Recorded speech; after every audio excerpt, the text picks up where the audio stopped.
I do believe everything is working now. And, let's push this up a little bit. Like that. So I can, alrighty.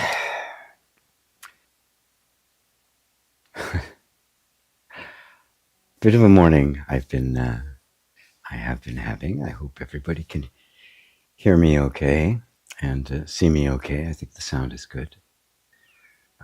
So I do apologize for being late. No excuses. Take responsibility, which is actually what occurred to me to speak about as I was waiting for people to arrive and questions begin to form. By all means, don't hesitate to put questions in the chat right from the get-go. On the spiritual path, at least on this path, the path of non-duality and of self-inquiry,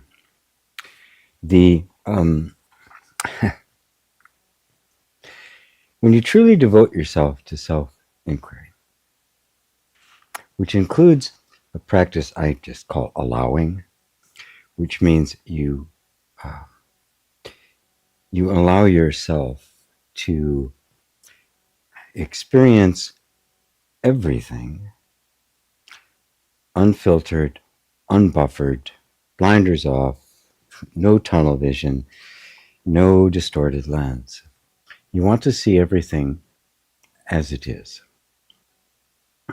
Now, this includes things within yourself that you might not have seen before. Nisargadatta once said that when you sit quietly and just be present with the sense I am,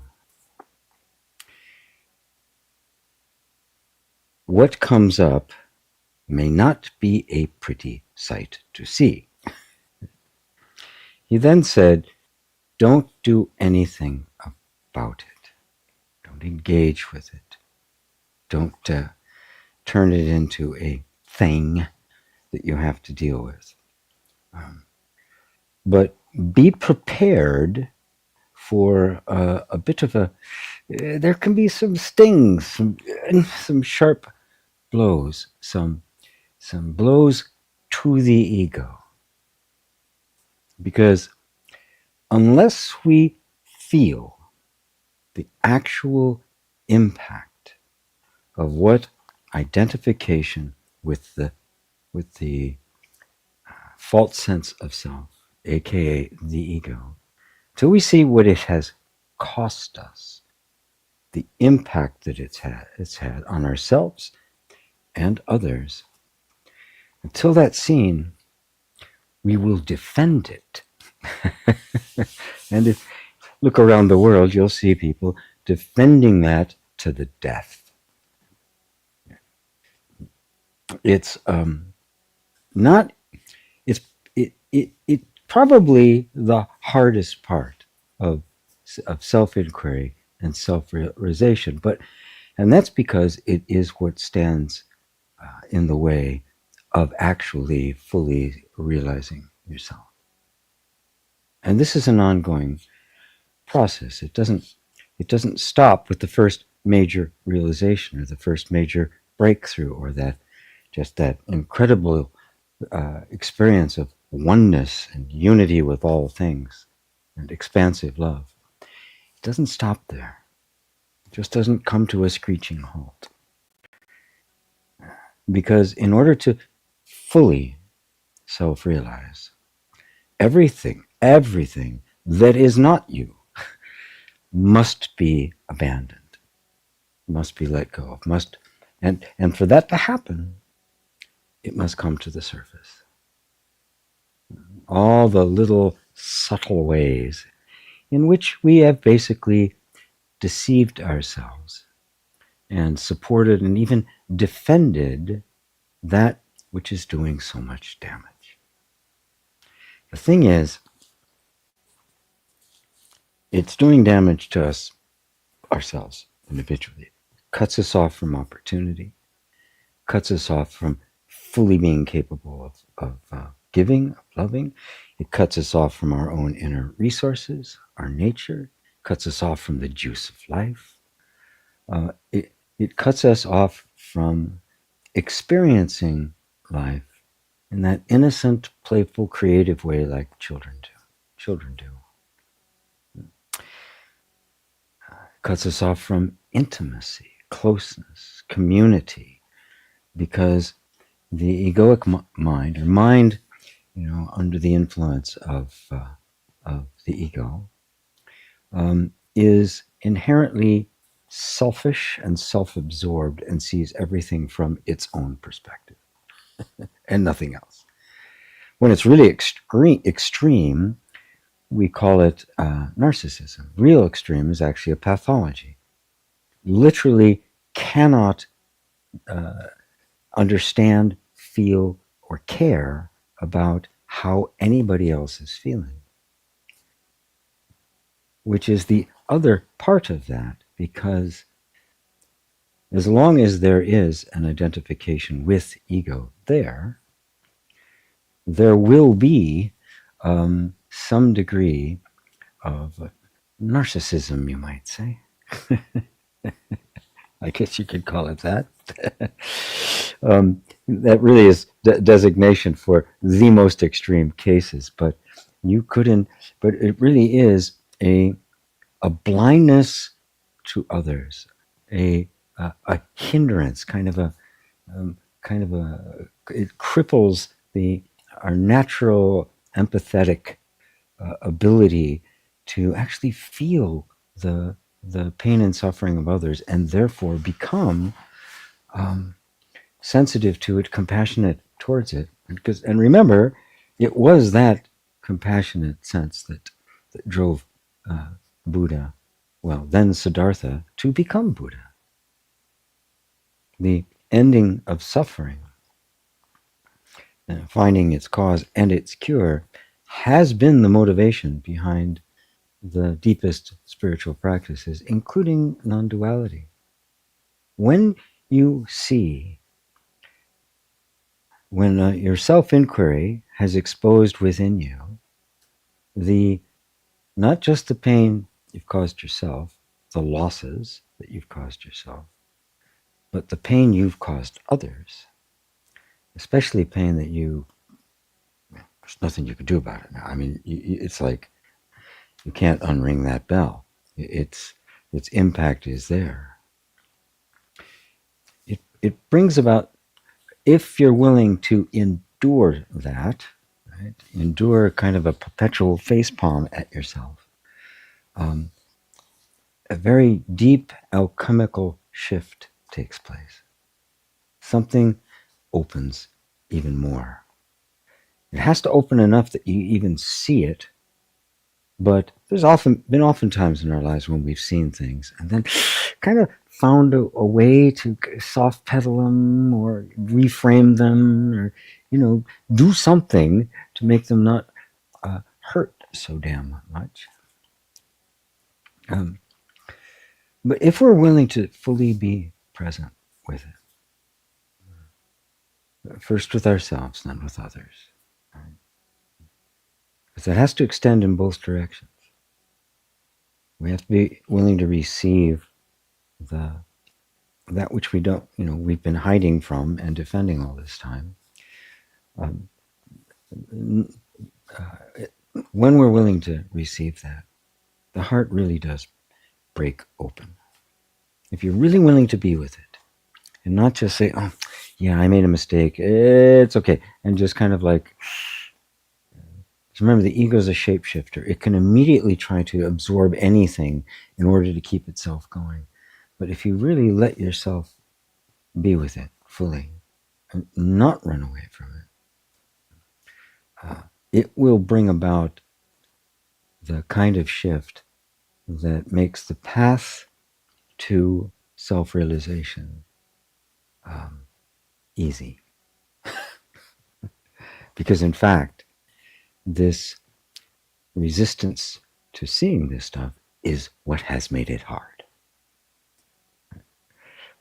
Now, how you get to see that stuff? Well, it's going to be dripped out to you in such a way that it doesn't overwhelm. And all of it, from beginning to end, is under the guidance, the gentle, compassionate guidance of grace.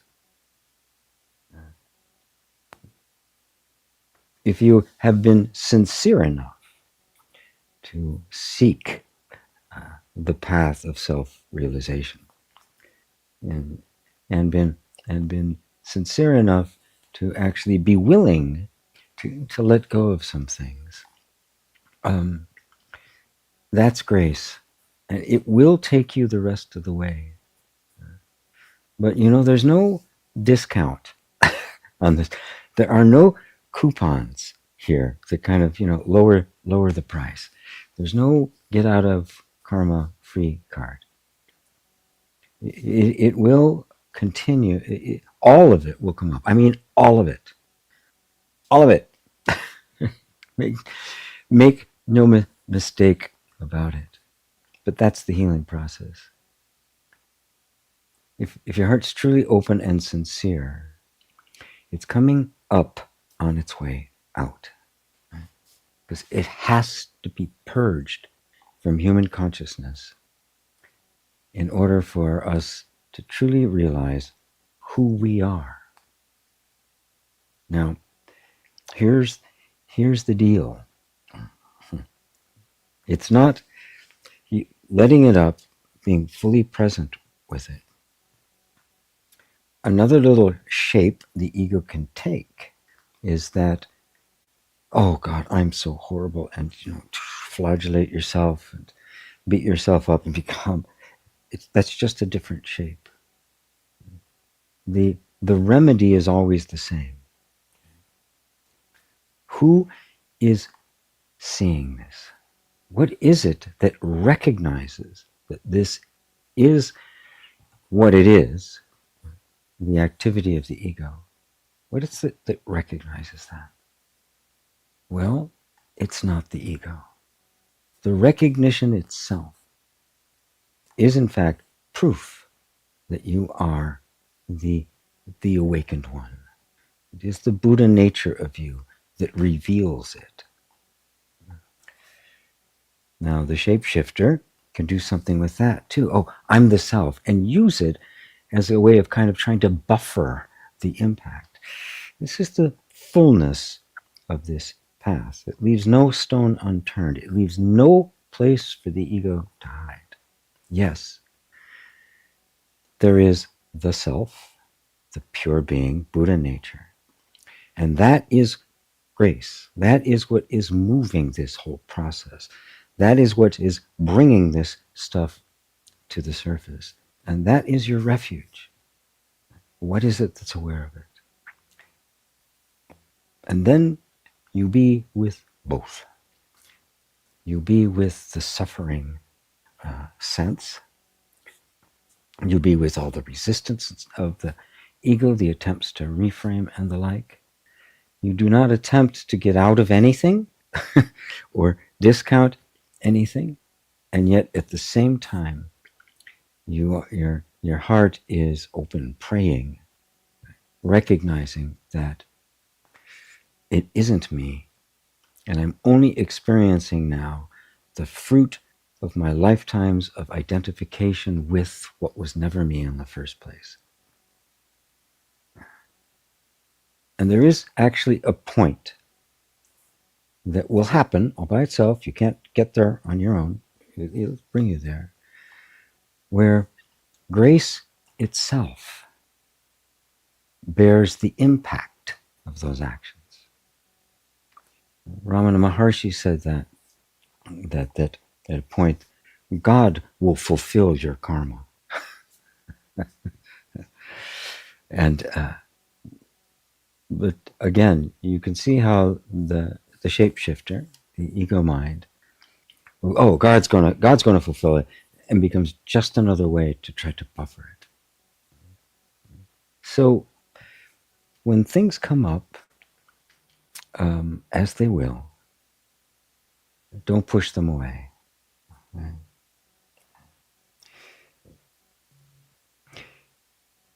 One of the ways in which you can tell you are sincere is that you don't push it away. Another way you can tell that you're under the guidance of a teacher who knows what they're doing is that they will not push you away, nor will they judge. They'll just be with you in the midst of it, supporting you, guiding you, bearing as much as they can. I mean, you can't bear it all, but basically helping you strengthen to the point. Like it's kind of like a parent teaching the child to ride a bike.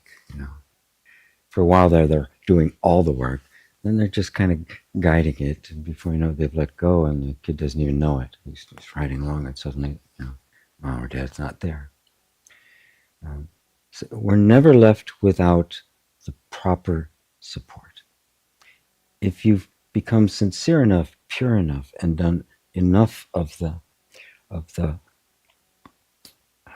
work, I guess you could call it, to get to the point where you can see it, grace will take you the rest of the way home. That I can guarantee. Okay, I will now say hello to everybody and take a sip of my oat milk latte this morning. It's been sitting here waiting for me. And open the floor up for questions as they arrive. And please do try to get the questions in early. I sometimes I can get really carried away. There's this thing I have that I just feel I need to answer every single question.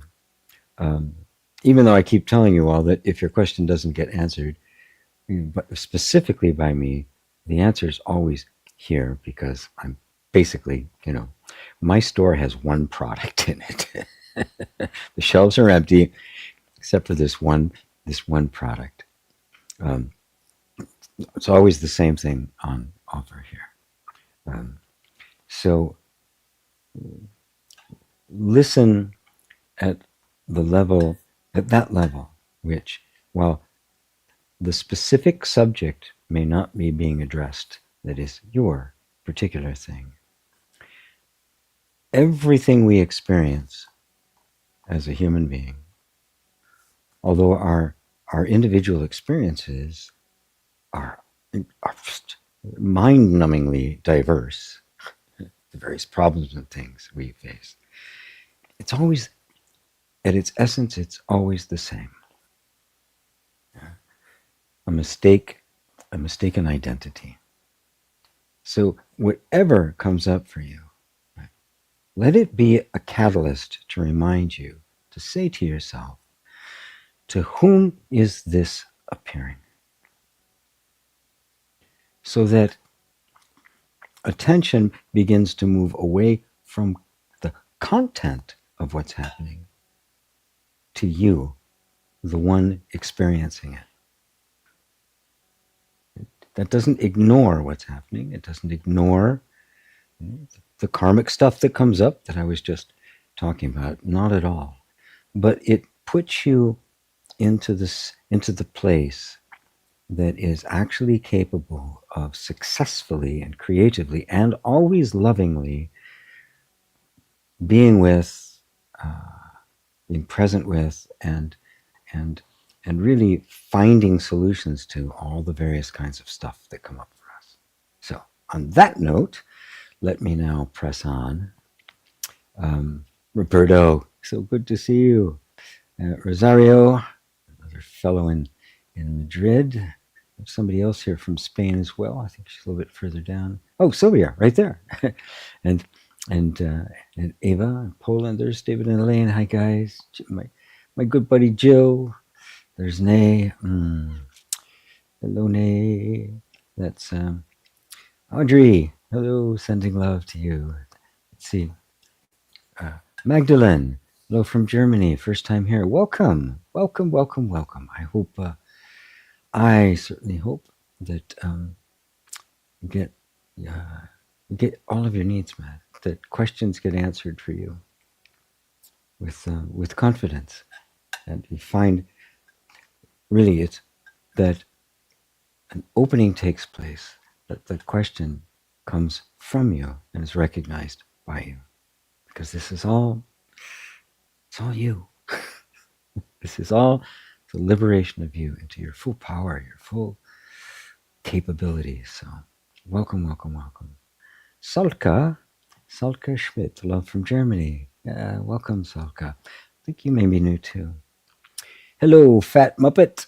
What's the difference between the subconscious and the ego? Because it feels like that's where it's hiding. Um, um,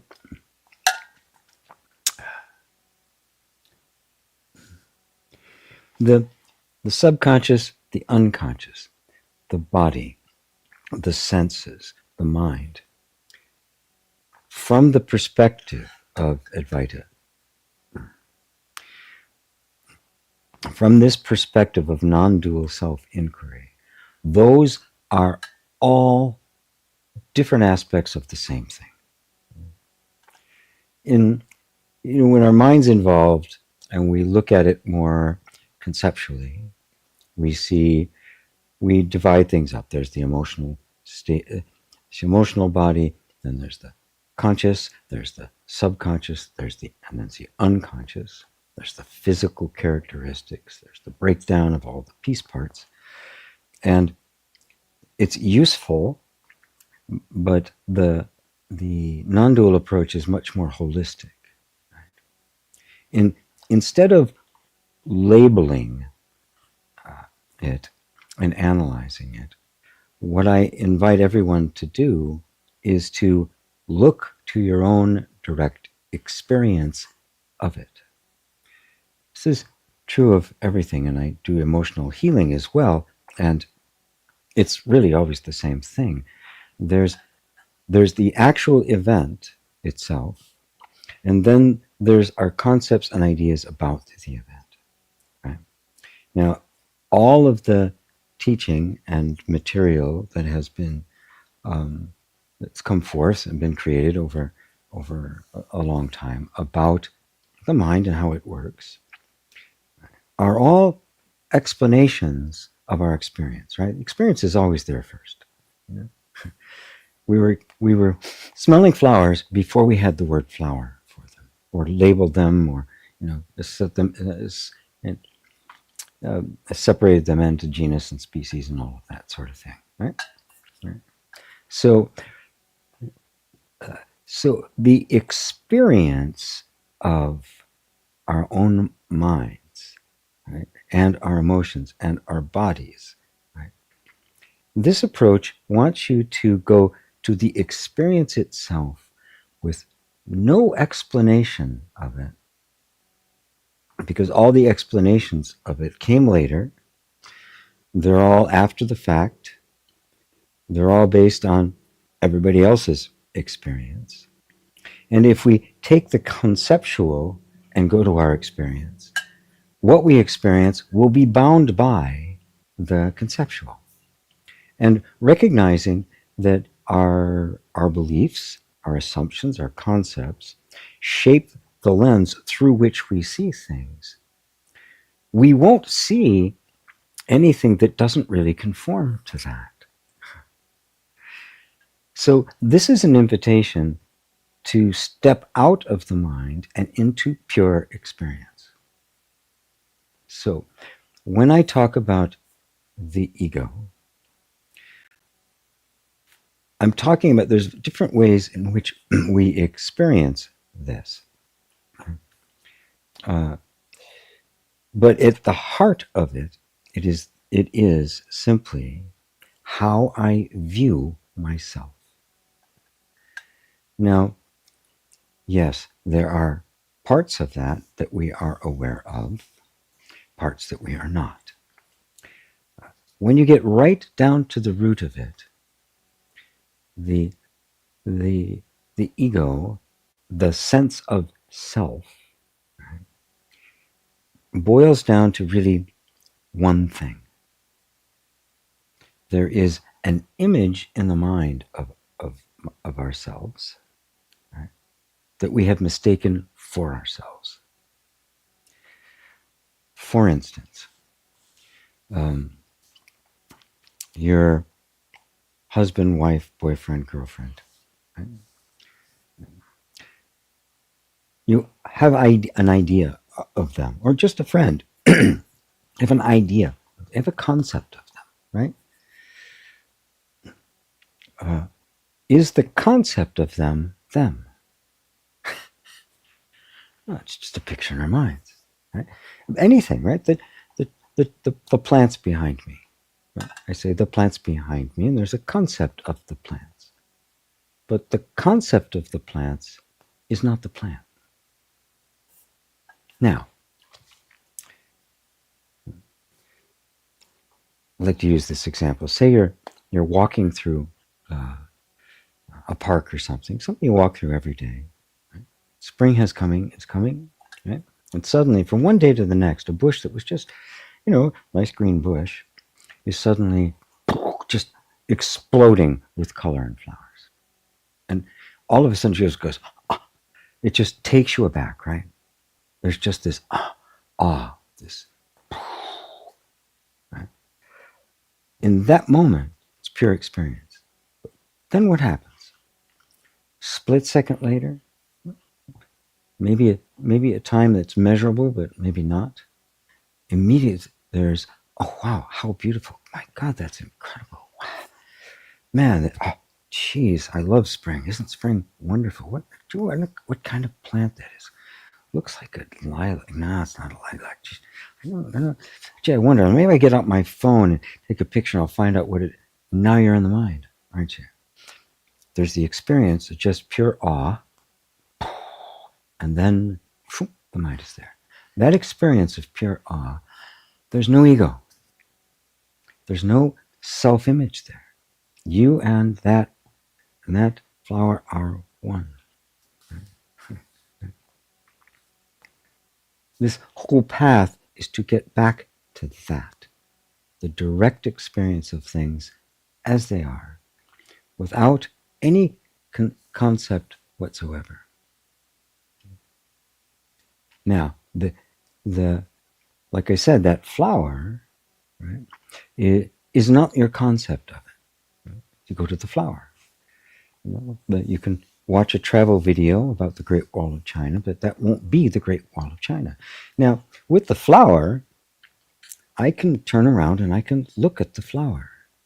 I can go from my concept to the thing that it's a concept of, and I can look at it. Oh, wow, look. Oh, it smells different today than it did yesterday. The colors are so subtle. I can see all sorts of, looking at the flower, I can know it more. Right? How do you take your self-image and now look at yourself to see how well it matches? I can do that with everything in the universe except me, because I'm one thing. I can't step outside and look at myself. I only experience myself from here. My experience of myself is not my concept of it. Who I am is not how I think I am. Yet we live according to our view of ourselves. That is what makes up the ego. So where do you go to true up the concept, you might say, right? Can't go to the flower. I have to go to me. So what's your experience of yourself? That is the question. How do I experience me directly? Not as one thing experiencing another, because that doesn't work here. Everywhere else in our world it does. So you see, this doesn't discount science, doesn't discount research, doesn't discount concepts and the use, our ability to manipulate symbols in our minds, doesn't discount it at all. It just doesn't apply here. A different means of knowledge, of inquiry is required. And that's what Advaita Vedanta is. A different way of inquiring where the subject and the object are the same. How do you experience yourself? Well, the answer has to be a non-dual answer, right? Because it's not one thing knowing another. This is demystifies the whole non-duality thing. You are not two. You are one. So how do you know yourself? Not as one thing knows another, but directly. Well, the starting point is, I know that I am. Right? You know that you are. Just feel into that for a moment. Yes, I am. How do you know? Nobody told you. You cannot perceive yourself directly. How do you know? Oh, I just know. So your existence, your I amness, and your knowing of the I amness are one. And don't try to conceptualize this, because you can't. The mind, all its powers and benefits, cannot address or conceive one. Everything must be two. All knowledge is one thing defined in terms of another. Right? Tall, short, night, day, light, dark, green, blue, red, everything in reference to something else. So this path says, how do I know myself directly? Well, I start with one thing that's obvious. That is, I am. I know that I am. And just the pondering that the I am and the knowing of it, my being and the knowing of the being are not two. Being and knowing are one, will itself open up doors. The other thing we know for certain is I am, and I am experiencing. I'm not really sure what I'm experiencing, just like I'm not sure what I am, only that I am. And so you see, from here, the labels of ego, subconscious, unconscious can be useful, right? But they're based on subject-object relationship. Right? Who are you that recognizes conscious, unconscious, subconscious, that recognizes ego, self-image? Is it the subconscious that recognizes subconscious, says that's subconscious? What recognizes it? What recognizes the mind labeling things? What sees the mind? What experiences the emotions? What experiences the sensations? What experiences mind is not essentially mind. What's experiencing emotions is not essentially sensation. Same thing. Well, what is that? Well, it's me. It's you. You're experiencing it. So, not referencing thought, emotion, or thought, mind, because it's not essentially what you are. Not referencing any of those. Now ask the question, who am I? With no reference other than me.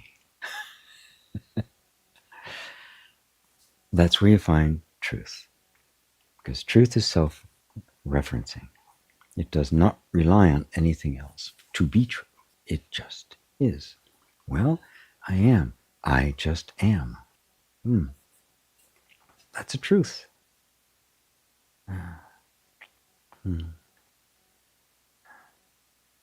How's that for you, fat muppet? Grimace, good to see you. No shortcuts, I think you're trying to say. Well, I guess I could have just said that, couldn't I? Okay, everybody, no shortcuts. That's it. But I do like to get long-winded, don't I? It is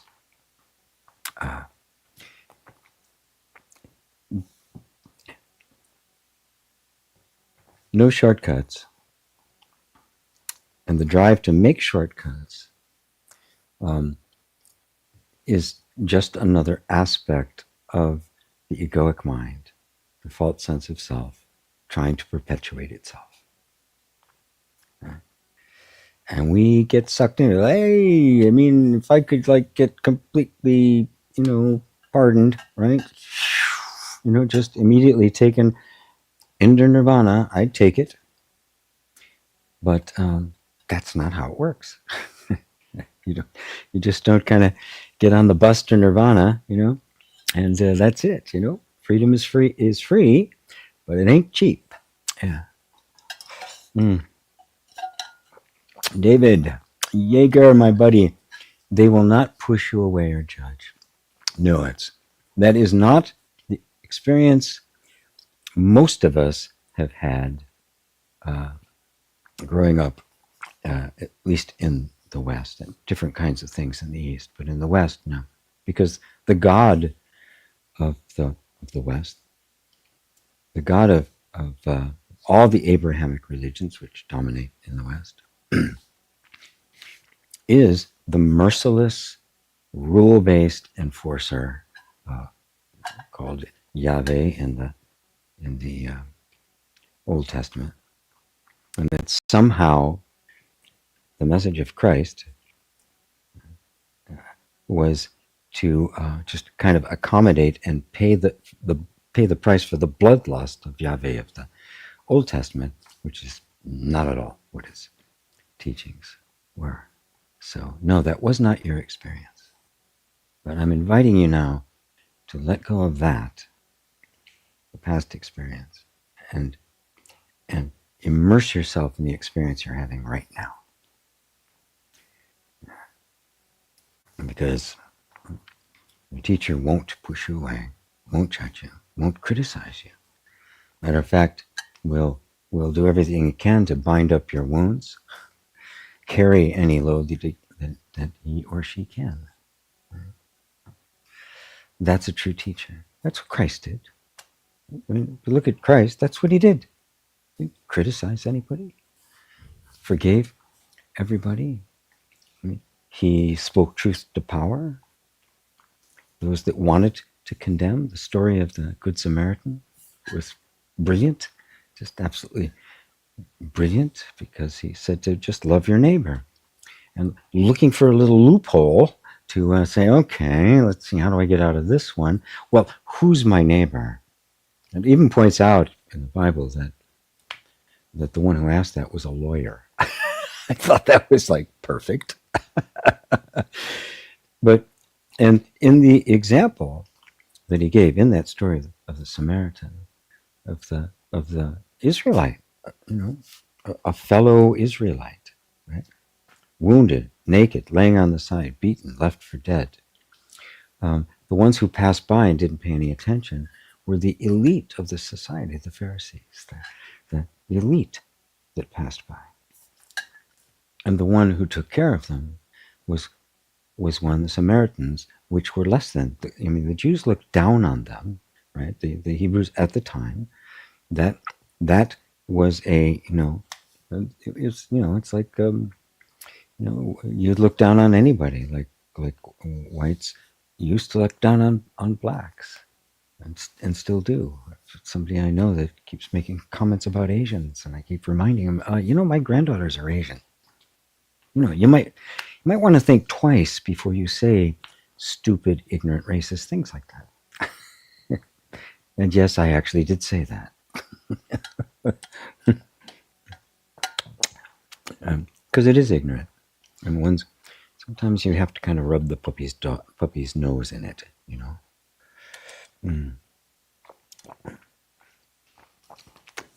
The teaching of Christ is obviously the opposite. The one who they all looked down on is the one who is the neighbor. He said, go and do likewise. So that experience you had, which is the experience that almost everyone has, is not legitimate. That's heresy. And just the misery that and suffering that it's caused you and others is evidence of that. But let it go. Yeah. We can let it go, but not just push it away. Just find it that, you know what, whatever that was, it's brought you here. It's brought you here. And as you grow, as you mature, as you become more powerful and carry more authority, you will never be able to do that to anyone, ever. You will become so incredibly compassionate and humble that you'll be recognized as a true Christian, as a true human being, for crying out loud. Yeah. So, oh God, I hope that helps, David, and everybody else, and anybody else who suffered at the hand of this, of loveless religion. Basically, is what it is. Loveless. Nay, I often worry about sincerity with myself and others.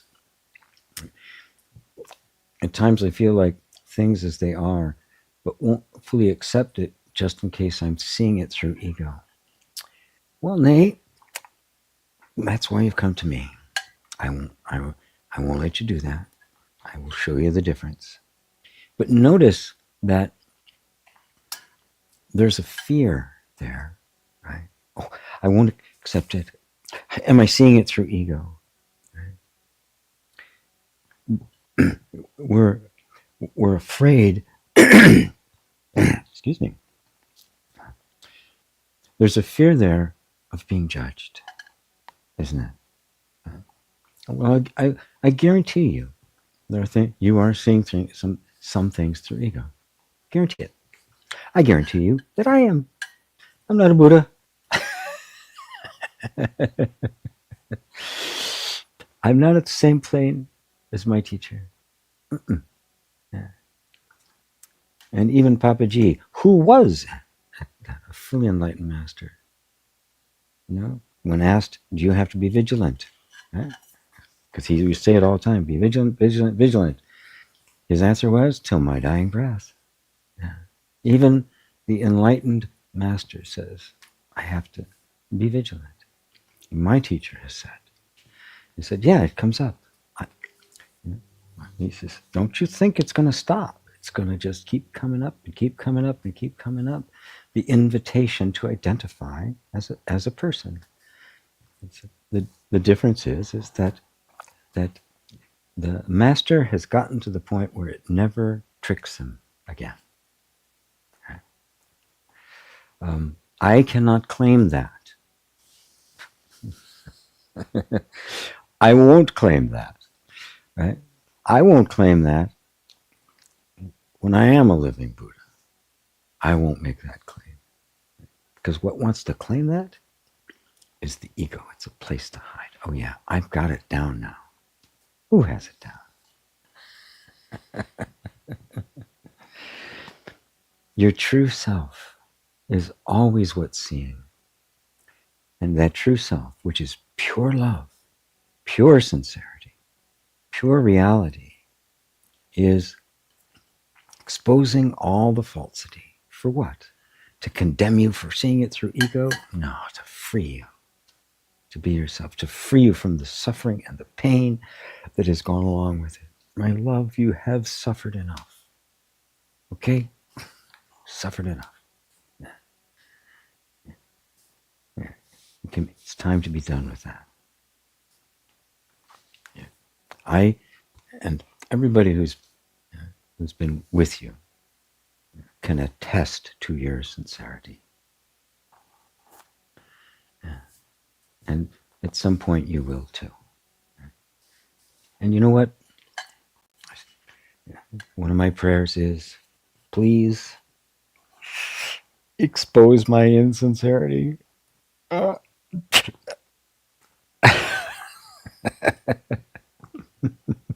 Lord, purge me of ego and merge me with you. It's so simple, really. It's so simple. You're not You're not alone on this path. This is not a path of punishment. It is a path of liberation. To see where we have been insincere is to become free of it. Right? You have to see it, right? But that which is showing you the insincerity is your own sincerity, exposing its opposite. Your nature is loving, compassion, sincere, compassionate, sincere, real, authentic, genuine in all ways. That's your true nature. It is exposing what isn't you. Okay? And yes, there will be wincing, there will be face palms, there'll be squirming. Just part of the process of it being let go of. Because we don't want to hold onto anything that isn't authentic, that isn't who we actually are. In order for that to happen, it's got to come up. Your sincerity is what allows it to come up. Your sincerity is what is willing to look at it and be in this place of not knowing, oh no, do I not? And the sincerity is what will take you all the way to the conclusion of that, which is freedom completely from the insincerity. A little at a time, but the process itself is filled with love and compassion. And you now are in an environment that is totally loving and accepting of you as you are, loves you as you are, just adores you as you are. And little by little, that will internalize and replace all of the pain that you've gone through. It will completely eradicate it and all the consequences of it, the effects of it, everything that resulted from it. All of it gone. As if it had never happened. Because it didn't happen to the real you.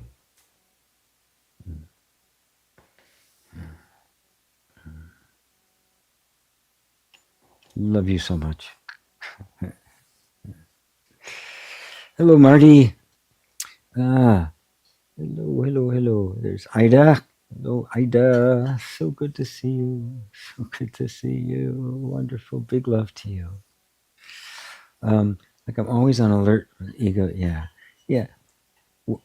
All that's happened, Nay, is that your alertness that you had to have to survive before is now still afraid of that judgment, but this judgment now, God or whatever, this high spiritual thing is, it's going to be judging your ego.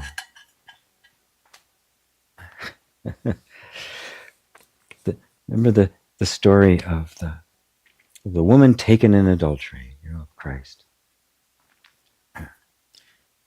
And all the egos were there to accuse her. Matter of fact, they grabbed her in the very act of adultery, right? Not him, by the way. I always like to point that out. It's like, what the hell? Takes two, as far as I know. Anyway, so they, purposely to see if they could get him to break the law. I mean, they didn't even give a shit about her, right? She was just being used because she was going to be stoned to death. So they're all there.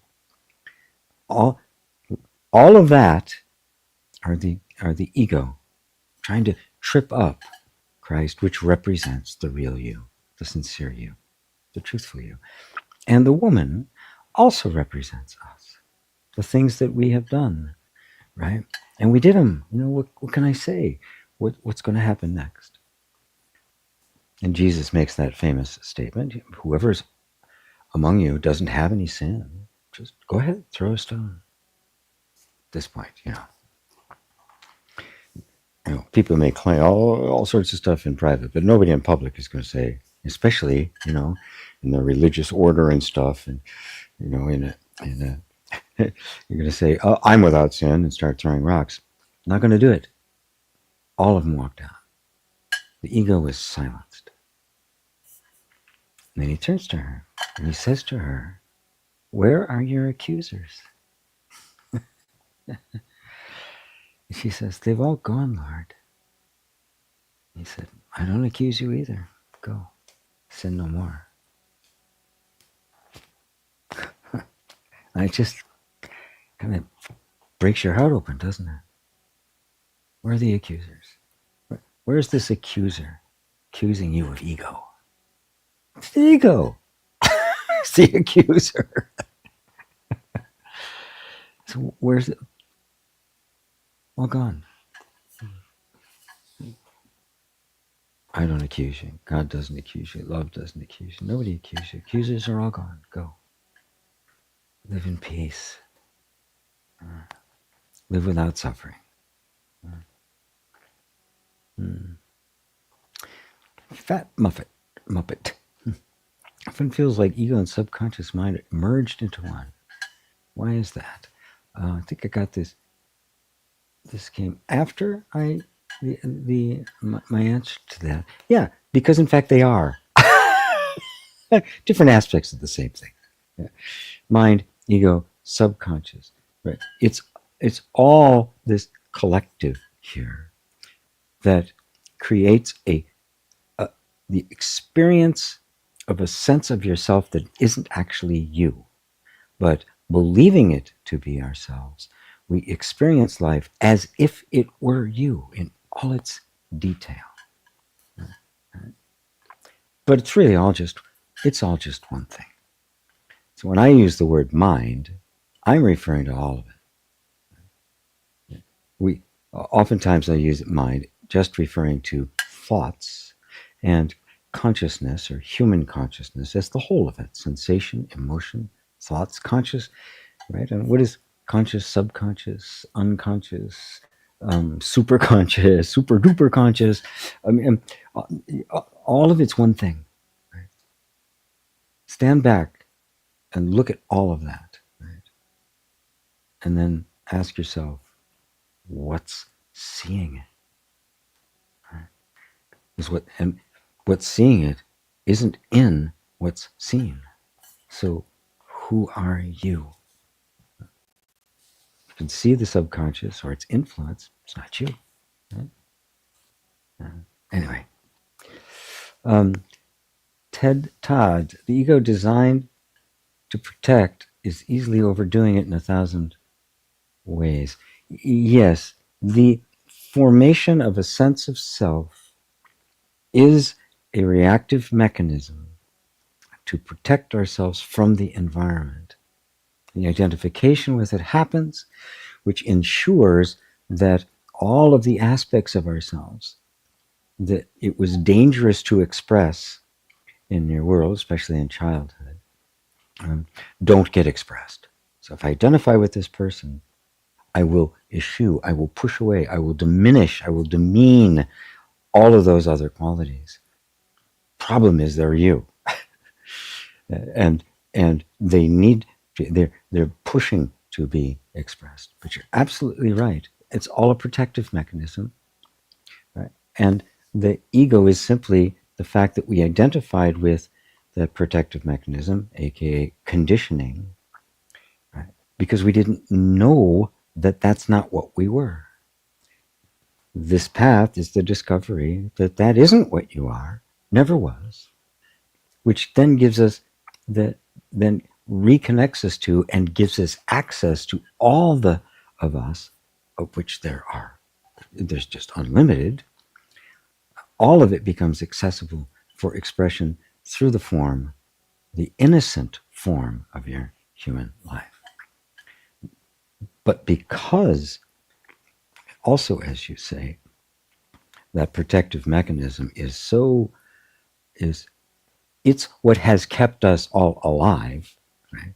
It's found ways to protect that image because it believes, it's a wrong word, but it's close as I can get, it believes that this image is keeping you safe.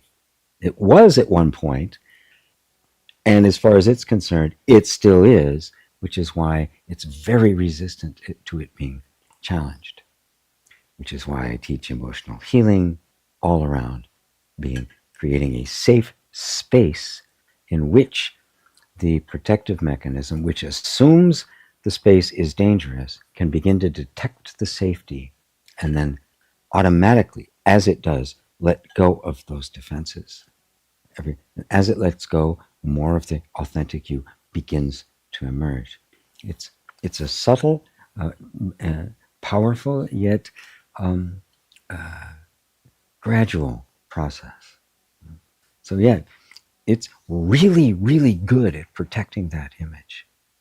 But that image isn't you. If you see that it isn't you, but don't fight it, because you can't. It's always going to win. And instead, just begin to shower the whole thing with love. That's what it has been missing. It was the absence of that love and acceptance that created it in the first place. If you shower it with that love and acceptance, it can dissolve that. It'll create other images go along, and eventually see none of them are you. But it's okay that it creates them and presents them. It's now the process becomes just natural, but it's not an ego anymore. That is, I'm not identified with it as if it were me. I'm just recognizing for what it is, knowing full well that it's going to keep doing that, and it pops up, and all I have to do as to master that is never mistake that for myself. How do you do that? By knowing yourself. How do you know yourself? By looking away from everything that isn't you to the one place that is you, starting with I am. I can't see anything. You can't describe it, but I am. Thanks, Todd. A very good, very good recognition. Yes, it's really good. It's Maya. It it's the Maya. Expand this to the realm of the existential, and you have Maya, the great delusion, right? The great trickster god.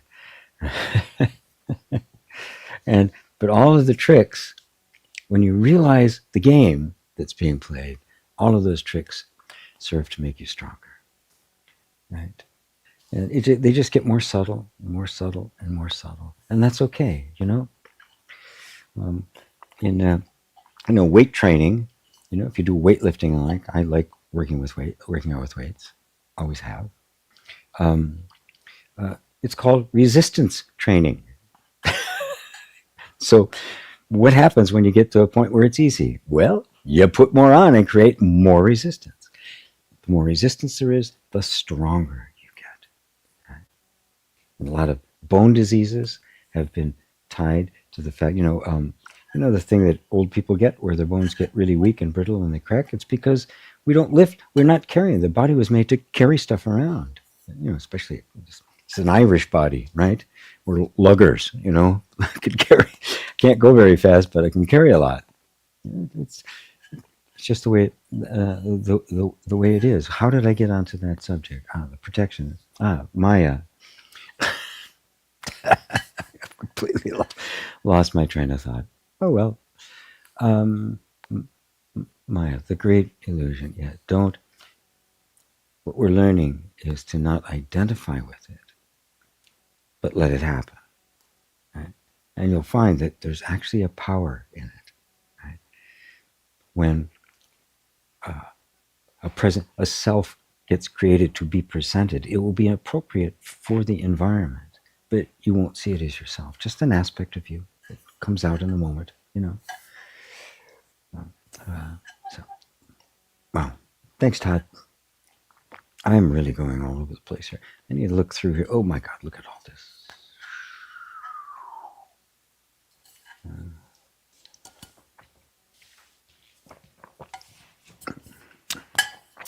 Let's see, Miss Nay. Wow. Nay, I can't wait to talk to you. Just you and me for a little bit.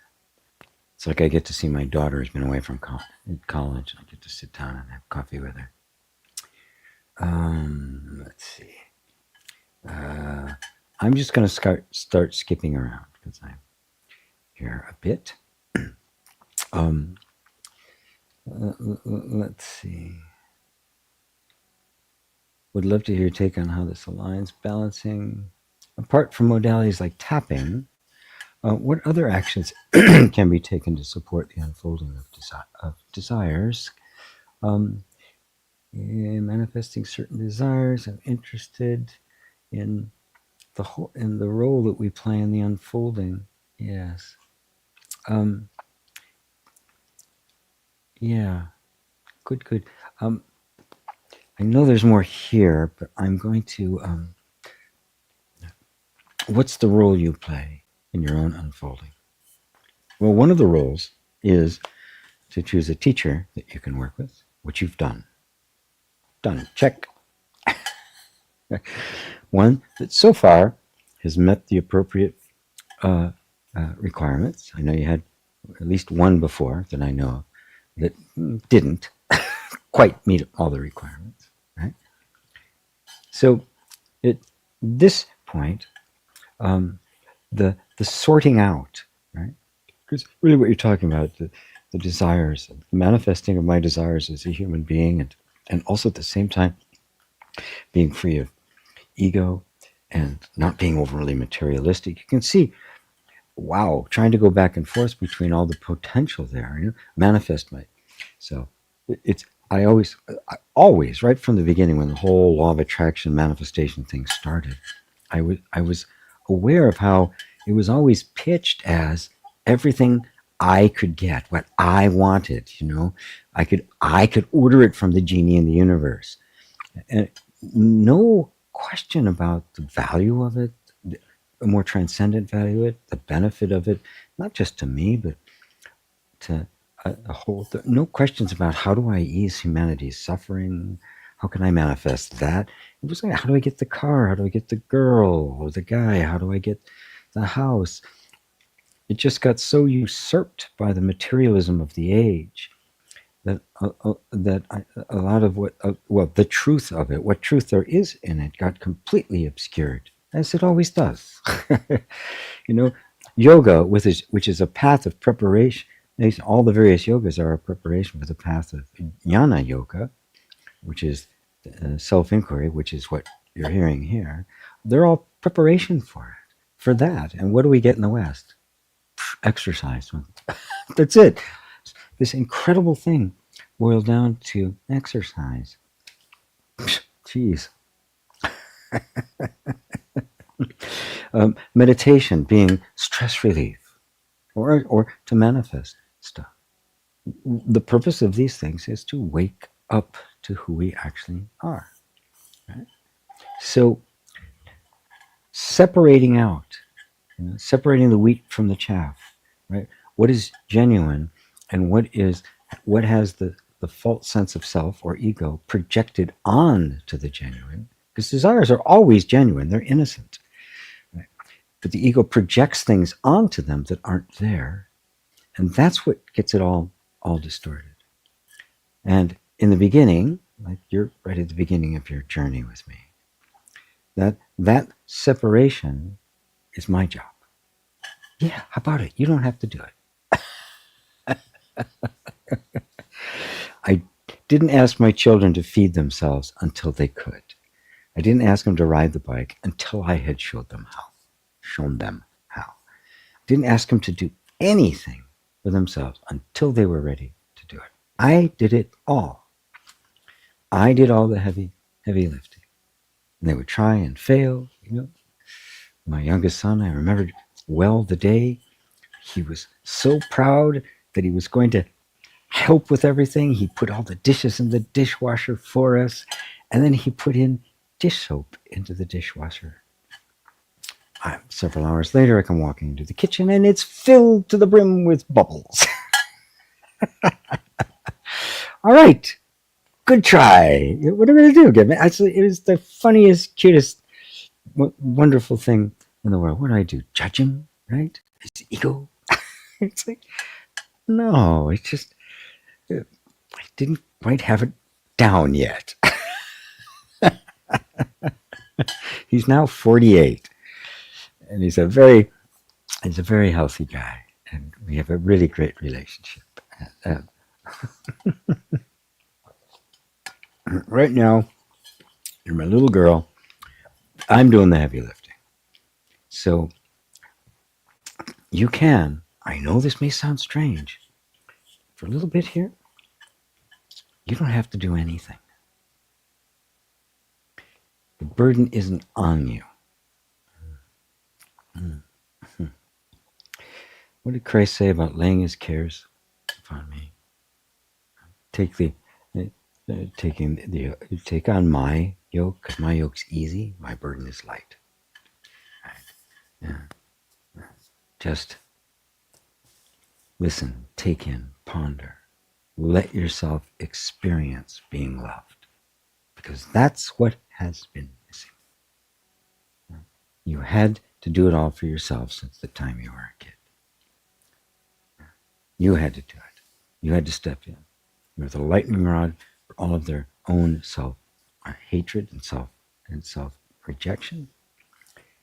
And you were the one that was trying to keep it all together so you'd have a family. You don't have to do that anymore. You're done. You are off duty.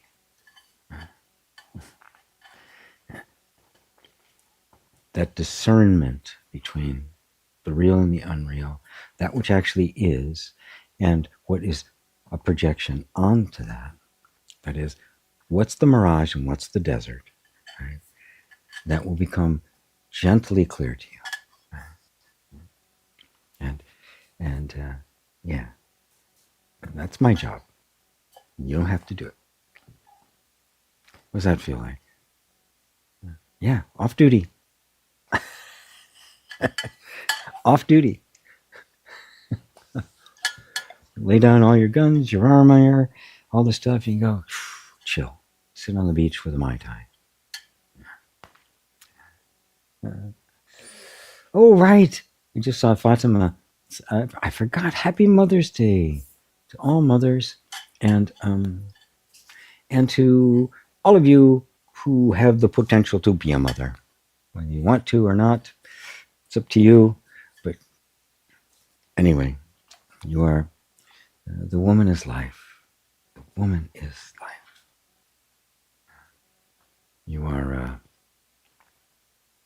you're all goddesses. You don't know it, but you are.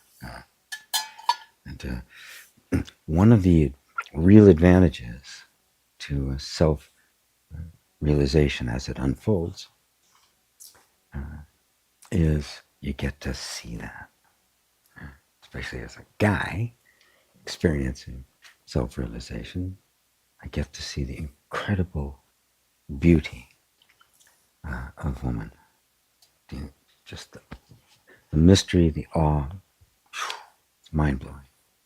Get to see it of the men too. But it's a very special thing to see the incredible beauty and perfection of humanity when you're no longer looking at it through the eyes of the ego.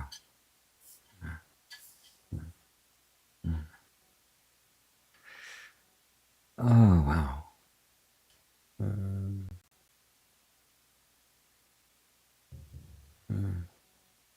Let's see.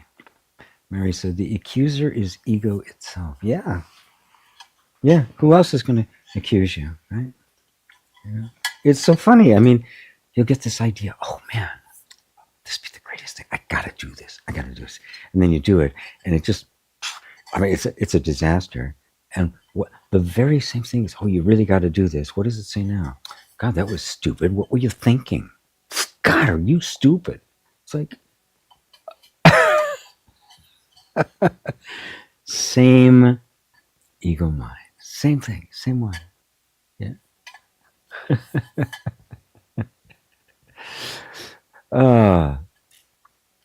Let's see. That is like a religious ego. Oh, yes. Oh, my God, yes. You. And I hate to say it. I wish I didn't have to say it. But, you know, the nastiest comments I've gotten on YouTube have come from those on the non-dual path as they see it.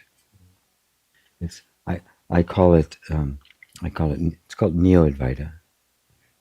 One of my students called it Advaitaholics. My my teacher Muji said called it Advaita bullshit because it has to neglect a whole lot to stay in this place, this conceptualization of non-duality, as if none of this exists. Right? It's all an illusion. Right? They're piling up karmic debt at a frightening rate. Um, it is so prone to arrogance that it is that, and it is a very, very difficult state of mind to penetrate. I've had a few people who have come to me for teaching, privately mostly, um, who were in that state. And as I began to try to like open them up, to kind of take on the suffering they were obviously experiencing rather than denying it, I met with some. It was a very difficult thing to get because it's one of the best lines of defenses the ego has ever built. All I have to say is, it's not real. It's an illusion, right? I'm not really suffering. It is a Vita bullshit. And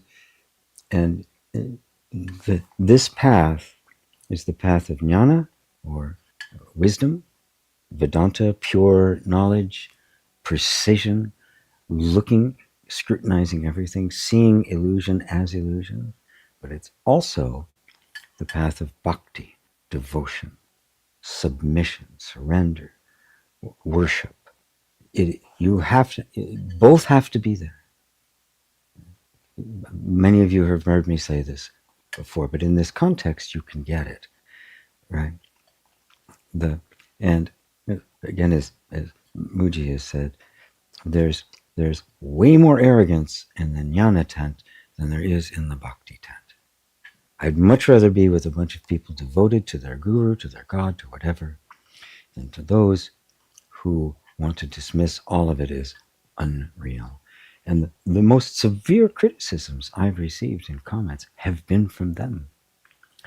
Early on, well, not early on, I don't know, a while ago, I joined a few groups, on Facebook and a few other places that were about non-duality, and just kind of looked for a while to see if it was a place that I might be able to contribute to or learn something from.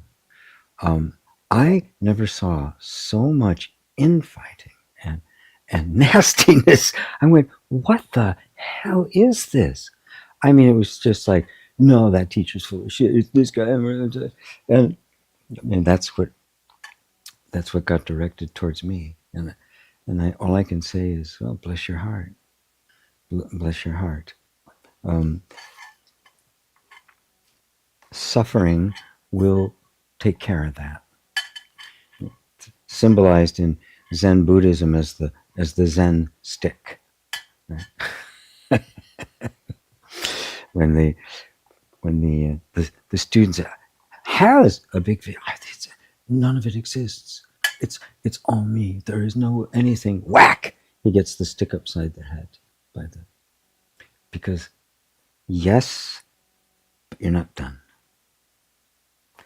Yes, that experience of oneness, going beyond, is amazing. But guess what? People have that experience on plant medicine. They have that experience in a near-death experience. Some with a kundalini in meditation. Yes. And for some, it becomes a real reality. But you're not done. What has to happen next? Well, if it is all me, then all suffering is my suffering. Now I've become the bodhisattva. I've become a Christ, taking on the sins, the suffering of the world. And there's, believe me, any religious ego there, ow, ow. There's, what you find is all of how you've ignored your own, you've suppressed your own, you've pushed your own away. And through that and countless other ways, you've inflicted suffering on others. That's the revelation. That is what brings you to the place of the total acceptance of the ordinary human being. Just love for what is. And the scales come off your eyes, and you see the beauty, the incredible beauty of it. You see that even in the midst of the contrast, all of it is the self, the reality, the true you. As they say in Sufi, wherever the eye lands, it sees the face of God. Daryl's, gee, aren't love, freedom, peace, and joy concepts? Well, look for yourself. Right? Obviously, we all have concepts of love, don't we? We have concept of freedom. I mean, what's happening in the U.S. is arguing over what freedom is and the distortions of it and the stories about this is freedom. Right? Is there not something there that actually is freedom? Right? And is self-defined, whether we conceive it correctly or not. If you experience joy, is that a concept? If you experience love, is the experience a concept? Experience. Yeah. We use words like love, freedom, peace, and joy. I use examples. I'll talk about love, and love's is a great example. You see, how many different ways can we express love? Right? In a day, just being kind to the cashier at the grocery store, right? Buying something in the bulk section rather than packaged, to be kind to the earth. Trying to be as responsible as we can for recycling and all of that stuff. How about the loving of music? You love music. You love the arts. Love literature. Love your work. Love your spouse. Your boyfriend or girlfriend. Your significant other. You love satsang. You love your friends. It's all different kinds of love, isn't it? And yet we know they're all love. Right? How do you know that? That's not a concept. We can form concepts about it.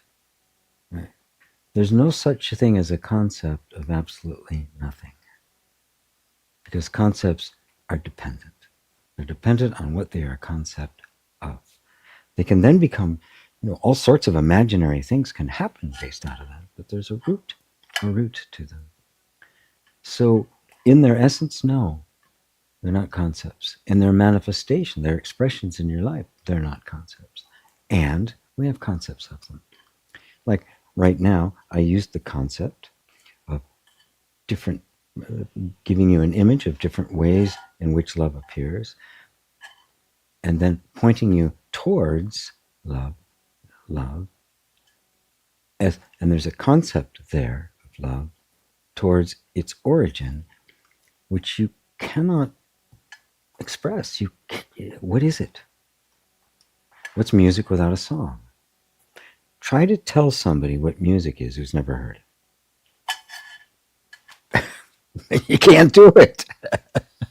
You're gonna, it's you pound out a groove, you sing something.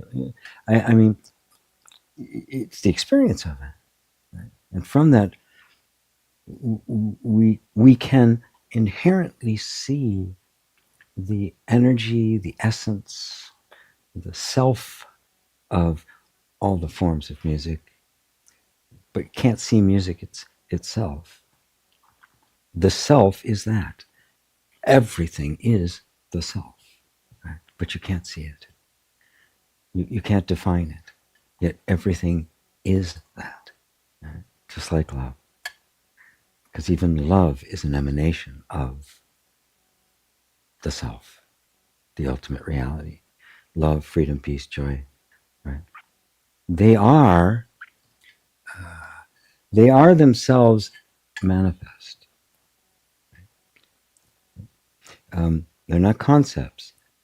They're a pure manifestation, but you know there's something more essential because they're perceivable.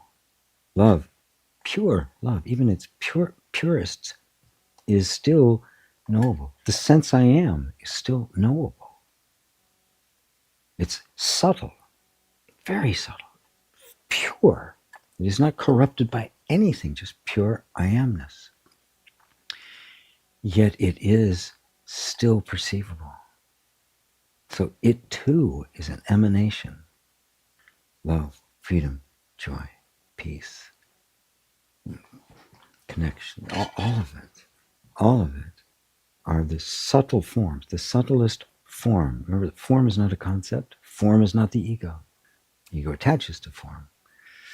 They are all emanations of that which is completely unknowable. But if you sit long enough with the sense I am, it becomes known to itself. Because it's you.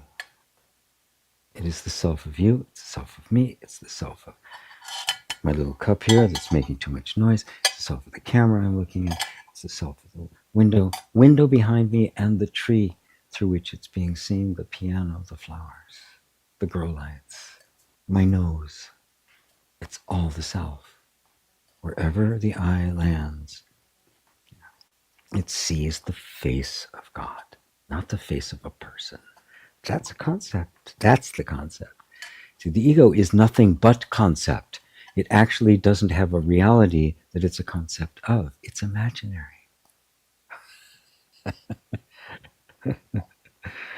It's a key difference. Right? It's like a cartoon character, right? There's nothing real there. It's completely imaginary. It acts, talk about Bugs Bunny or about Luke Skywalker, all the mythological or just imaginary characters that are fun, that are interesting, right? I loved Bugs Bunny, still do. He's still great. Roadrunner, love it. Meep, meep. I always wanted to do voices for a cartoon. Never got that gig. Video games, yes. Never got a cartoon. Anyway, I'm done. I can tell when I start wandering off in stories that it's time to bring this particular subject to a close. But yeah.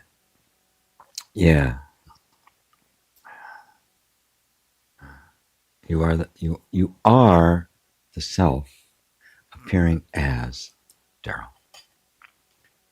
which means Daryl is the self. It is the face of the self, like the mirror image, right? Particular form, which has been changing and shifting, and at some point Daryl will be dropped, and something else will be picked up, which is actually happening all the time. That's what this recognition brings about. Everything is the self expressing itself, and there's no person here. The ego is just the belief in the person projected onto what's actually here, which is the form, which is the song to the music. You can't separate them. Yeah. Oh, enough of that. Nay said, thank you, G. I needed to hear that. Love you so much. Oh, love you too. I never had daughters. Now I've got, I don't know, how many have I got now?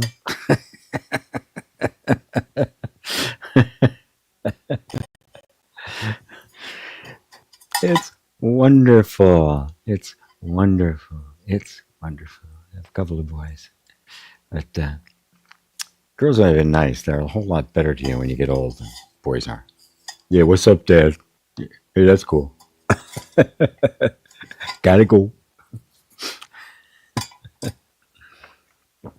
But I sat with them, shared a bottle of wine, and just, yeah, it's, what can I say?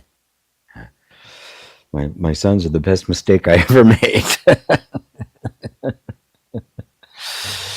Yeah, those decisions you make in your life that you have no idea that you have just made a trajectory that is um, no takebacks. No, there's no undo button for, for there's no undo button for many of the things we do.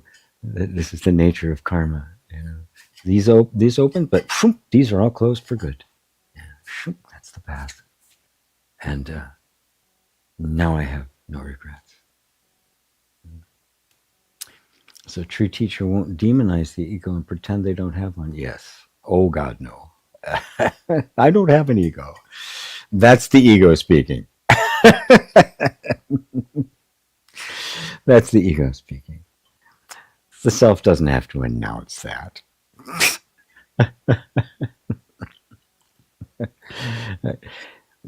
Because guess what, folks? The ego itself is a manifestation of the self. There's no exceptions here. The imaginary characters are all of the self. What? Don't worry, it'll become clear. Let's see. Jose. Oh, I didn't say hello to you, Jose. One is irritated, hurt, and wants to be hurt. One is angry. It's hard to jump to I am. What do I do? Ah, thank you for that. Yes. You don't have to jump to it, right? Be irritated, right? Be pissed, be hurt. And of course, yeah, when we get hurt, what gets hurt? It's hurt that it's like we want to be recognized. When we're kids and we're hurt, if your parents belittle that, we're going to suppress that. We're going to pretend we're not hurt. We might even become bullies or something like that, right? Because they're not allowed to feel it. And it's perfectly natural. What could be more natural, right? Somebody getting pissed at you. As a parent, my kids would get pissed at me, and sometimes I'd react, and sometimes I go, okay, yeah, you're right. You have a right to be angry, and the like. It turned out to be pretty healthy. I didn't do it all the time. I wasn't always this aware. I was just, my only model was, don't do to them what happened to you. That's as good as it got. That's as good as I could get. I had the worst examples in the world. Don't do that, and you're on pretty good ground, right? And I had my youngest son say, somebody asked him, why is it you're such a good parent? He's got a stepson that he got when he married this woman. He said, how are you such a good parent? He says, I just did what my dad did to me. Jesus Christ. I didn't know what the fuck I was doing. No clue.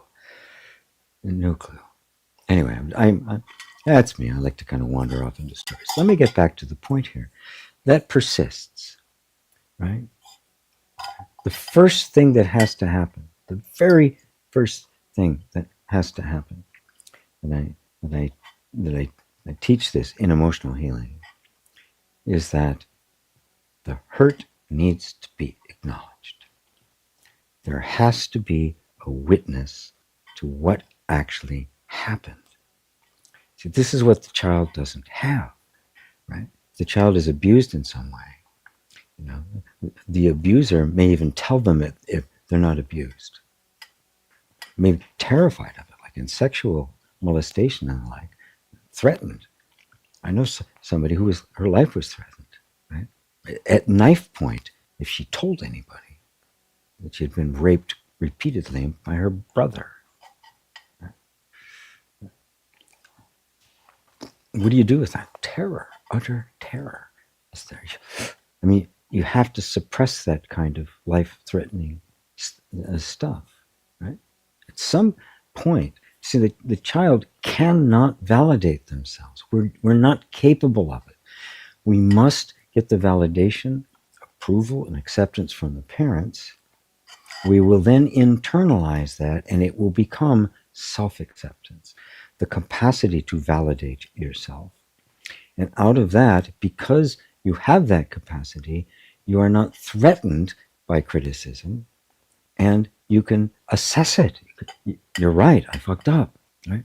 Or it's not really, no, that doesn't really apply. But you can't get there until you are first acknowledged. So I do all the time with the people through the emotional healing is, yes, this really happened. Yes, it really did happen. As feelings arise, and then sometimes memories. Now, they don't have to. This is a great thing about emotional healing. They don't have to. Right? The body is quite capable of discharging the traumatic energy without exposing it. Right? Sometimes, yes, but when the environment's safe enough, magic can happen. What is part of that safety is an acknowledgement that, yes, you were hurt and it wasn't your fault. You had every right to be pissed off. It was unjust. I mean, I can imagine you all hearing my words right now. Something inside's going, what? Really? Really? Because nobody says that to you. Oh, get over it. Forgive, move on, and all that nonsense. First things first. We need to learn how to self-verify, self-validate, and we only do that by having our experience validated. That validation of your experience leads directly to non-dual self-inquiry, which begins to trust its own experience more than the stories and ideas and concept it has of the experience. So somebody, oh, this is what's happening, and you're going to, thank you, but I'm going to just feel into this to see if this is actually what's happening. And you'll find that the conception is always a small part of everything that's actually happening. And if it's believed, it narrows the focus so that you don't see any of this. But if you take that away and you see the whole picture, suddenly it's like, so the self-validation leads to a depth of inquiry, of non-dual self-inquiry that wouldn't be possible otherwise, which is why I am so adamant and am teaching almost exclusively, other than non-dual self-inquiry, emotional healing, using EFT and inner reconciliation and a few things. But because you have to go there. You have to go there. And rarely do I meet somebody who's already to the place where they can jump into just pure non-dual self-inquiry. And even the ones who are ready to jump into it purely, stuff still comes up. Remember, it's always going to come up. Be vigilant till your dying breath. Yeah, I am skipping around now, as you've all noticed. Yeah, because once I get going, I do get going. Let's see here. I did want to answer that. So, how's that, Jose? Yeah. Step one, don't jump to I am. Just jump to fuck off. I'm hurt. I'm feeling hurt. I shouldn't feel hurt. But no. But notice. And it's so simple. Notice that you're here, aren't you? I mean, you wouldn't be feeling this. You wouldn't be experiencing irritation or hurt or anger if you weren't here. So the I am is here, isn't it? You just notice, oh, I am.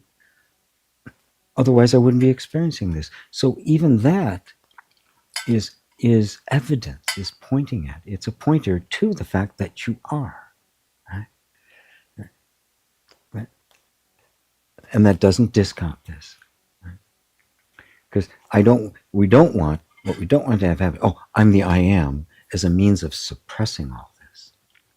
It won't get you anywhere except deeper into Advaita bullshit.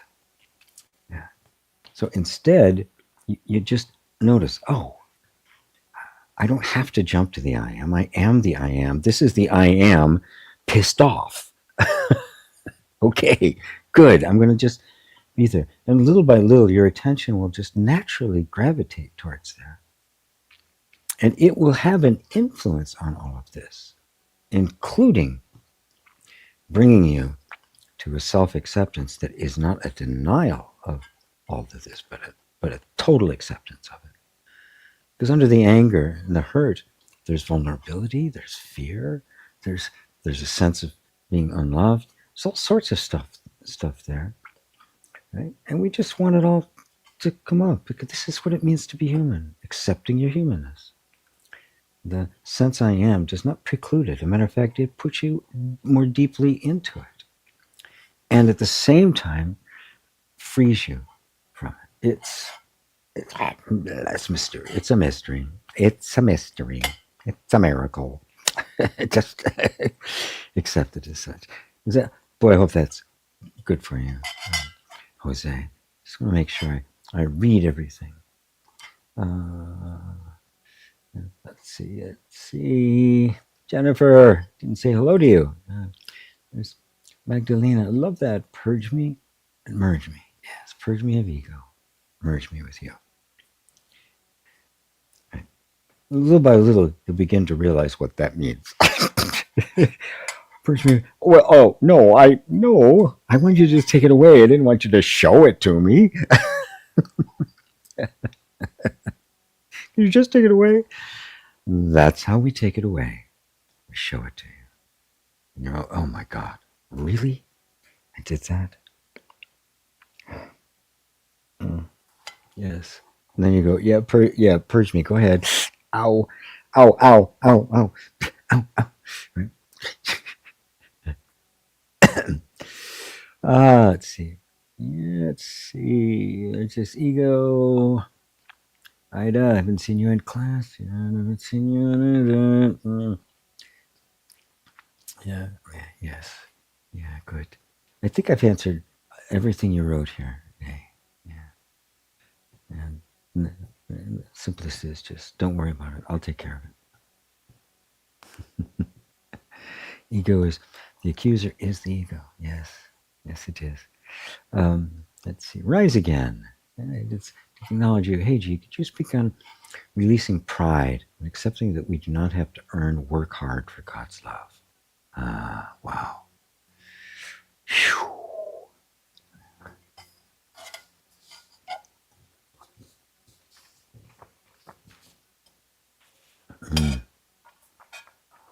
Whew. So I'll get back to this rise again because I think we're gonna end on that one. I like that one. Yeah, just want to make sure I kind of like. Oh, Nay is open to going off duty. Good. Well, you are off duty. You might as well just accept it. You are on vacation, so you can stop thinking about work. Yeah. Why do we feel to spend our whole life searching for something? Because we are. Yeah, we just don't know we have it. Right? And we find we have it when we are able to let go of the one who believes they don't. See, this is where it gets more interesting. We're not just trying to create a sense of identity that is that believes it has everything, right? Because then it's just a belief. The depth of this path is it goes beyond just, yeah, that's a belief. I want to change the belief. It becomes, oh, wait a minute, it's not just the belief. It's the believer of the belief. The believer and the belief are actually one, and I am aware of both the believer and the belief. Now I am free of both the belief and the believer. Right? That's what you're searching for. Right? So you just can't say, oh, I'm already that, right? As if that's, go ahead, try it, see if it works. I'll wait. It won't take long. There's another dimension to it that we don't get. That who talks about that? Where do you hear this? I didn't hear it anywhere. Suddenly, what about the believer? Huh? I'm the believer. Are you? Am I? No. The believer itself is a subtle belief. The belief in yourself as a person. That's the ego, that mind, that sort of stuff. So I'm speeding up here now because I'm really committed to, let's see. Sometimes sadness appears along with the doubt of whether what is given is enough. Hi, GP. With each moment spent with the dearest older canine friend, a clear recognition arises. Our time together as form is limited. Yeah, let the sadness appear. That's part of love, isn't it? There'd be no grief if there was no love. If you want to love, really love, let yourself grieve. Yeah, sometimes sadness appears along with the doubt of whether what is given is enough. Yep, and that will be there. Because, yeah, as long as there's a sense of self there, then that will be there. And that's okay. Yet deep in the silence, it's known. Presence is the greatest gift, not for him, not for me, but for that which is never separate. And that's where you'll find that there is no birth and no death. And all you are witnessing is a transformation of form, and your canine buddy isn't going anywhere. Yeah. Ramana said that to his students who were suffering when it was clear he was reaching the end. He says, why are you sad? Where am I going? The form disappears. You let go of the form. The love is still there. Yeah. Right? And that form is kind of still there too. It's very strange and mysterious.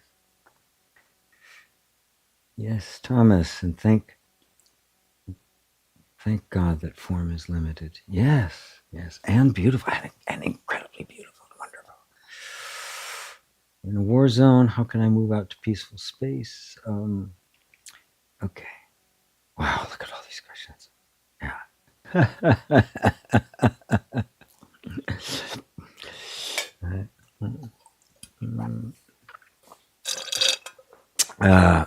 Sorry about that. I was making too much noise with it, huh? It's prop. Is the body also of the self? Yes, the body's just not what you think it is. Yeah, the sign. Yes, it's a sign. That's right. I did that on purpose. There's a purpose. You can be more present. Love you too, Megan. Do people suffer because I believed I deserve suffering? Wow. I guess this thing was very meaningful to everybody. Maybe I should dedicate a dedicated class to this. Maybe I'll make it like a donation-based thing, so everybody can afford to be there. Wow, I'm seeing a thread here, and I got to get back to Rise again. Ella, there was a wish today from my mother to tell me that I'm doing just fine. I told myself just that. Then came to the satsang, and the first thing you say was just that. Thank you. I want to say yes, full freedom and control of my reality. I wish. That's, yeah. But the you think you are can't, because it's not a reality. It's forever changing. Find that which is never changing. That is you, the I am. And you will have the full freedom and control. However, you'll find reality is reality. You don't need to control it. It's fine, just the way it is. As I heard one fellow put it, he said, when you are awake, you can say to that mountain, be removed and cast to the sea. He says, but you also realize the mountain is perfect just where it is. Sylvia, the sadness is the thing, not anger, not fear, a good thing that can get one to a bad space. Right. But then notice that the bad space itself, right, is just a space. Right? And there's a resistance to that bad space, right? And a fear that the sadness is going to get you there. So there's a resistance to the sadness. What I say is, be courageous explorers. Do it anyway. Go to the bad space. See what's there. Okay, the bad space, fine. Sadness, okay, fine. Take me there. Let's see what's there. What's actually in that bad space? I mean, sadness that doesn't come from bad thing, just regular. Oh yeah, yes, that's not. Oh yes, yes. No. Oh my God. Oh my God. Yes. Sadness. Of course, this is part of human life. You know, I haven't seen my granddaughters much lately. They're very busy. She's older. All sorts of things. I haven't seen her as much lately. Oh yeah. Sad about that. Yeah. I don't see my sister as often as I want. Sad about that. Of course. Yeah, of course. And I also know that it comes and it goes.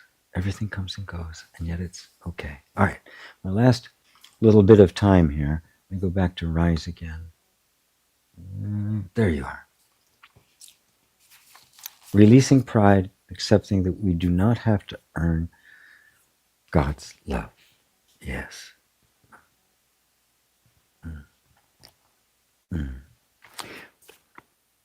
Can you accept as a fact that you don't have to earn God's love? Now, if we see God as a person, right, which is kind of the Abrahamic point of view, very first chakra tribal kind of thing. There's me, and then there's this God out there. He's a person, and he's a he, at least in the Abrahamic traditions. I don't know why, because there's no she, although there was at one time. They got rid of that. But here's the laws, here's the rules. I mean, Yahweh and computers, just a million rules and no mercy. So recognize that that's a view of God, and that view creates a lot of what we see around. What if instead, as it says in the New Testament, God is love itself? Love cannot do anything but love and radiate love. And it doesn't matter whether you earn it or not. It doesn't matter what you do. It doesn't matter how you are. It is nothing but love. Now, part of us goes, "What? You mean he loves that horrible person who did these horrible things, and the saint as much as me, as much as the same as each other?" Love is just love. It pours out love. You know? The sun shines on the flower and on the pile of dog poop. It does not discriminate. If we can explore that, we'll find how that love brings about justice, quality. But it brings about justice not through punishment, but by awakening. It does not condemn. It does not make a mess. It doesn't beat the shit out of you, or humiliate you in order to get you to stop doing that. No, it reveals to you. It reveals the love in you. It reveals to you why all of this other stuff, what you were hoping to get, the things that happen to you that put all this in place. Wisdom emerges. That's God's love. And first off, accept that if you can't even accept that that's the case, at least is that a possibility that God is love itself? In which case, um,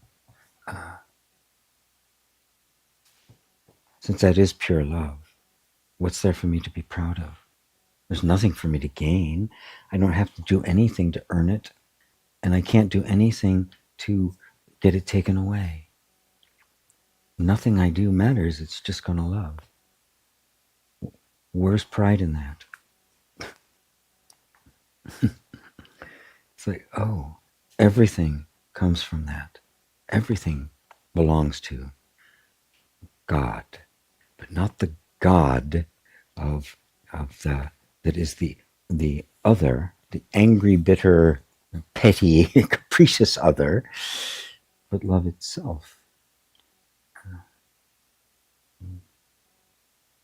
What need is there of pride? I am this. I am this love. This is my nature. That this love is not even a thing. It's not a being who loves. It is not love as a thing. It is the very nature of all being itself, which means it's my nature. It's my nature. So I have to take pride in the fact, that that for anything. I can't take pride in the fact that I'm doing this, right? I can't take the pride that I had certain talents when through my life that I've used and abused. I can't take the credit for anything, which leaves me absolutely free. And it's not like I was given that, bad here, given that. It's just, this is the way it is. Which is it's so mysterious. This is what I am. I can't bow to somebody who gave it to me, and I can't take any credit for it. What's left? Pure joy. Love every minute of it. It's like, oh my God. Right? It's the gospel. It's good news, isn't it? It's like, wow. Now, the old habit will come up of, yeah, I got to earn it, and just recognize, oh, that's just the way I was trained to be. It's an old habit, conditioned into the system. It's not the truth. And then embody that love towards yourself, towards the conditioning, all of these things that are recurring, because that's all it is. It's the parts of you that were not given any kind of love, right? That it gets stuck in this position. If you give it that love, what's going to happen? It's going to just melt into it like a rescue dog. It melts into the arms eventually of its rescuer. Yeah. Yeah. I always like to emphasize to people that I pretty much do only 2 classes anymore. I used to do hundreds. Emotional healing immersion. Right? It's an immersion in the healing, not in the concepts. Concepts are there, but in the actual ongoing experience of emotional healing, and then non-dual self-inquiry. And most of the people I have are in both. In fact, if you join this one, you will be in that one, at least for the term of the classes, because I've just found that that's what we need. We need an immersion. We need a consistent space that's safe, a consistent reminder of ourselves, of what happened, of the absence of love in our life, and get truckloads of it delivered. And that just takes consistency. Yeah. Just getting it over and over and over again, and gradually, although not slowly, it sinks in. And it doesn't take a lot of time. It really does not take a lot of time to begin to experience your own wholeness. Yeah. So, I mean, that's why I do it now the way I do it, because that's what's most effective. Yeah. So that when the things come up, which they do, they're not met with, oh no, God, get away, oh, I'm going to get punished, nor will it be an indulgence. It'll be another aspect of me to be loved, another opportunity for me to give and receive love, to give and receive, to give and receive love. Gestures should match the mouth. Oh, yeah, that's a great note to close on for today. Oh, I have an issue with something wanting to possess, lack of attention. Yeah. All of these things, I'm going to just try to sum everything up. All of the experiences we have in our adult life, right? If I speak of it in non-dual terms, it'll be because I have identified with a self-image that is not actually myself. Right? That's the ultimate seeing. To get to that ultimate seeing, right, we have to go a few steps back to the emotional healing side, because without that, we're going to see, oh my God, I created this false image. I'm so horrible. We have to understand it. Where did it come from? And find that it was not of your doing. But yes, everything that happened to us created a sense of self within us that we have been acting out and never actually scrutinized and been taking the blame for.